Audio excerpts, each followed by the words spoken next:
So today I want to talk to you about biological rhythms. They've kind of done work to try to dissect out, hey, how much of it is internal and what about external cues? And what we found is that we have a system that's really, in a lovely way, designed to run it just over 24 hours, a little bit longer. And it is looking actively for cues to set to or to entrain to. We call these cues Zeitgebers.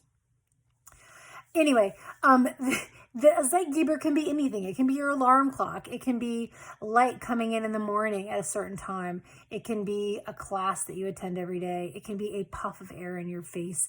It can be a loud noise of your, neighbor taking the trash out every day.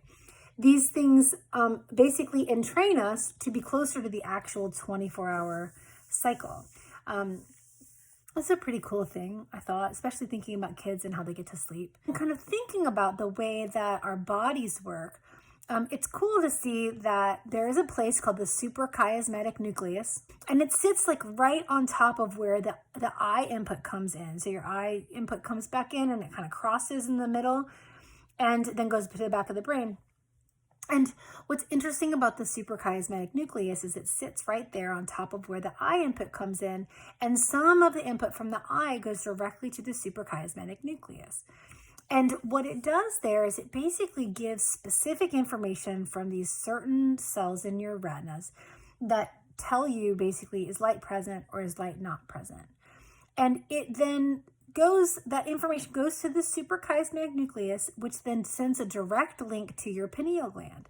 Your pineal gland is basically responsible for modulating the levels of melatonin in your bloodstream.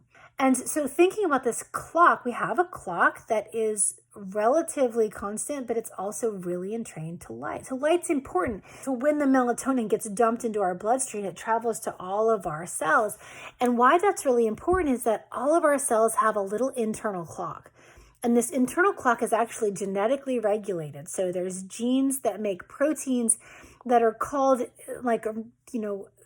clock names, basically, because if you're a scientist and you discover a gene or a protein, then you're allowed to name it whatever you want. But so they named them things like per for period and tim for, time or timeless. Each cell basically starts making these proteins in the beginning of the day, and they make them until there's a feedback to that cell that says, oh, we have too much, you need to stop. Then they stop making them. And this happens every 24 hours on this cycle. And it's in response to the melatonin. So that's pretty cool that the melatonin can modulate it. Different parts of your body actually have their own specific clocks that run just a little bit asynchronously from each other, a little bit differently. So you might have one set of cells that come, from the liver that run at like 23 and a half hours. And you might have ones from your skin that run at like 24 hours, and another set of cells that, if you look at them, might run at like 24 and a half hours. So it's kind of cool that they all are a little bit different, and that actually also means that can have implications for jet lag. So jet lag is basically you being in your physical body somewhere, but physiologically your body is still where you just flew from. So if I fly from Virginia to LA, then my body still thinks that it's 3 hours ahead, even though in LA, the time has now been set back 3 hours. So this is kind of our discussion for the circadian rhythms for today. And next we're going to talk about sleep, which I don't know about you, but sleep and having kids, they don't go together very well.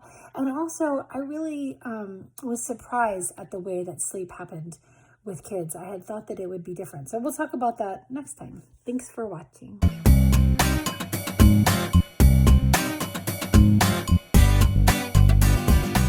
Join us every day in May for a new video.